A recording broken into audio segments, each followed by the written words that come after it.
Good afternoon. I'm Alicia Summers with this News 8 special report. I want to show you live pictures now from Chopper 8. And health officials update us on the coronavirus pandemic here locally. Let's get right to the numbers. Fortunately, there are no new deaths to report today. The county wants to remind everyone to follow the directives and stay at home, social distance when out for essentials, or the price you may pay will be high and the price others may pay will be higher. This reflects the sober reality that COVID-19 can affect individuals of all ages, and we have not seen the worst of this pandemic here locally yet. I do want to go back to that line of law enforcement that we saw put their batons back on their hip because it didn't start out that way. Yeah, this isn't a good mix. It's not. They are staying farther away from the police department, but as the commotion grows, so does the attraction and the attention for people who want to be part of this protest. San Diego Unified School District leaders are calling on the City Council to extend the ban on renter evictions through winter until March 31st. The current protections end on September 30th. As you can see, we are not immune to the coronavirus as I am working from home this weekend, trying to maintain a social distance. We're really trying our best to model the vigilance that the state and the county are asking of all of us right now. But we are working hard together to bring you the news, and I'm really missing my partner in news, Steve Price, who is at the station holding it down. It looks like a ghost town in there, Steve. We are in very different times. My firstborn son, Nado here, who is the quietest of all of my children, is keeping me company here. And his name should really be Shadow because he never leaves my side. Going and going until finally the bottle's empty. And we're empty on time. Thanks for joining us at 6:30. Where's mine? Good night, guys. I know what she's really saying, though. What? I'll get you for that. That's what I would say if somebody posted a picture of me on a scale. Right?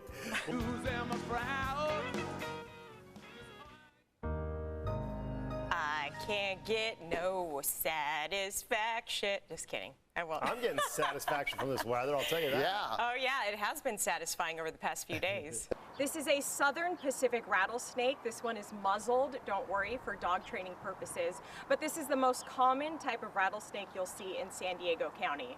The first thing you should do if you feel shaking is to drop before the earthquake drops you. We are taking you inside Star Charger quarterback Philip Rivers' home. This is just the dollhouse.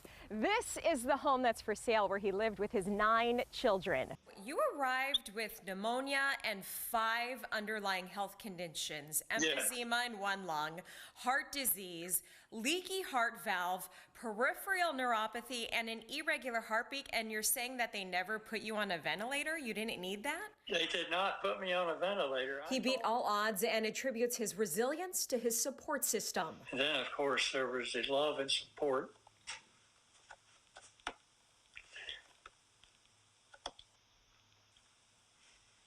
of my family. His faith. And finally, and certainly not least, the grace of God. And his years of service with the Marine Corps. So shout out to the Navy Corpsmen and the Marines in the 1st Battalion, 27th Marines.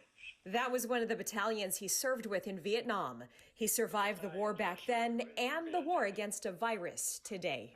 Hoorah!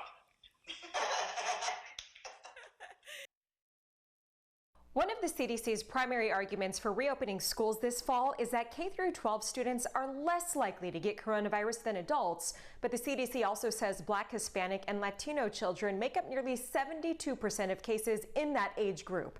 I spoke with the Director of Communications at Chula Vista Elementary School District for reaction.